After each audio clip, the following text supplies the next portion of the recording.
बिस्मिल्लाहिर्रहमानिर्रहीम। अस्सलाम वालेकुम। आज मैं आपके लिए स्पाइसी गार्लिक चिकन पास्ता की रेसिपी लेकर आई हूँ और आप इसको बटर चिकन पास्ता भी कह सकते हैं क्योंकि हम इसमें बटर का भी इस्तेमाल करेंगे।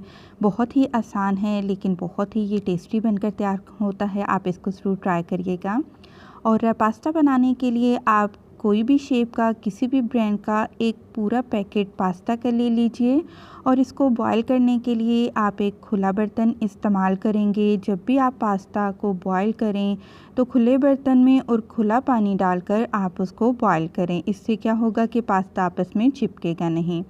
तो इसमें नमक मैंने 2.5 टेबल स्पून नमक डाल दिया है और नमक ज़्यादा ही डालिएगा, तभी जब आप पास्ता बनाकर सर्व करेंगे तो उसका टेस्ट आएगा। तो उबलते हुए पानी में हमने पूरा पैकेट पास्ता का डाल दिया है। अब आपने इसको ढकना बिल्कुल भी नहीं है। ढककर आप इसको बॉईल नहीं करेंगे वरना ये आपस में चिपक जाएगा और ज़्यादा गल जाएगा। तो हाई फ्लेम पर ही रखते हुए हमने पूरे 15 मिनट के लिए पास्ता को बॉईल कर लेना है। वैसे भी जब भी आप पास्ता को बॉईल करें, पैकेट के पीछे दी गई इंस्ट्रक्शन को आप ज़रूर पढ़ा करें। उस पर जितना टाइम लिखा होता है आप उसके मुताबिक ही पास्ता को बॉईल करें। तो बॉईल करने के दौरान हमने इस पर ऑयल डाल दिया था। अब मैंने पास्ता को स्टेन किया और इसके ऊपर नॉर्मल पानी मैंने डाल दिया और इसके ऊपर 2 टेबल स्पून दोबारा कुकिंग ऑयल डाल देते हैं और ऑयल के साथ इसको अच्छे से हम मिक्स करेंगे। और ये पास्ता रेडी हो चुका है। अब आप इसको किसी भी डिब्बे में डाल कर रख दिए, जब भी आपने पकाना हो आप पका सकते हैं। तो मैं हाथों हाथ ही इसको पका रही हूँ। और ये आपने पूरी गट्ठी लहसुन की चॉप कर लेनी है, 1.5 चाय का चम्मच नमक लेना है और 1 चाय का चम्मच कुटी हुई लाल मिर्च भरकर इस्तेमाल करेंगे। 2 टेबल स्पून बारीक कटा हुआ धनिया है और 1 टेबल स्पून आपने हरी मिर्च का पेस्ट लेना है। 2 खाने के चम्मच आप इसमें मक्खन का इस्तेमाल करेंगे और 1 पाव आपने बोनलेस चिकन उसका कीमा करवा लेना है और आपने वो ले लेना है। तो हमने एक कढ़ाई ली है। सबसे पहले हम उसमें मक्खन शामिल करेंगे और इसके साथ ही हम 1/4 कप इसमें कुकिंग ऑयल शामिल कर देंगे। दरमियानी आंच पर इसको पका लेंगे। जब बटर मेल्ट हो जाएगा तो इसमें पूरी एक गट्ठी बारीक चॉप की हुई हम लहसुन की डाल देंगे। तो लहसुन बटर में बहुत ही जल्दी फ्राई हो जाता है और जब आप देखें कि इसका जो कलर है वो चेंज हो चुका है, तब हम इसमें हरी मिर्च का पेस्ट डालेंगे।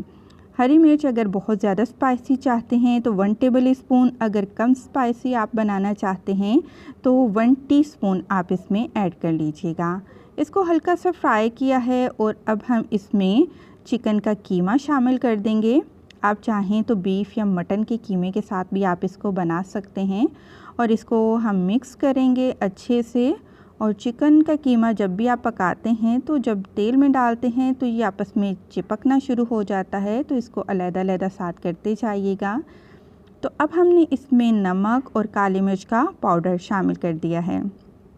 बहुत ही ये चीज़ बहुत ही मज़े का और बहुत ही आसानी से बन जाने वाला ये पास्ता है। आप इसको ज़रूर ट्राई करिएगा। तो अब हम इसको ढक कर रख देंगे। 5 मिनट लगेंगे और ये चिकन का कीमा जो है बिल्कुल नरम हो जाएगा, गल जाएगा, क्योंकि चिकन का कीमा गलने में ज़्यादा टाइम बिल्कुल भी नहीं लेता है। और अब हमने आंच यहाँ पर थोड़ी सी आहिस्ता कर दी है और बॉईल किया हुआ हम पास्ता इसमें शामिल कर देंगे। ये देखिए चम्मच हिलाते ही पास्ता बिल्कुल अलग अलग हो चुका है, क्योंकि हमने इसमें बाद में भी ऑयल से इसको ग्रीस कर लिया था। तो अच्छे से हम पास्ता को चिकन में मिक्स करेंगे और ये देखिए माशाल्लाह से बहुत ही ज़बरदस्त लुक आ रही है। और इसके बाद हम इसके ऊपर थोड़ा सा हरा धनिया गार्निशिंग के लिए डालेंगे। आप इसको ईद के पहले दिन बनाइए, इंशाल्लाह घर में बच्चों बड़ों को सभी को बहुत ज़्यादा पसंद आएगा। आप इसको शाम की चाय के साथ टी टाइम स्नैक्स के तौर पर भी ले सकते हैं। वीडियो पसंद आई है तो प्लीज़ मेरी वीडियो को ज़रूर लाइक करते हुए जाएं। खुश रहें, दुआ में याद रखें। अल्लाह हाफ़िज़।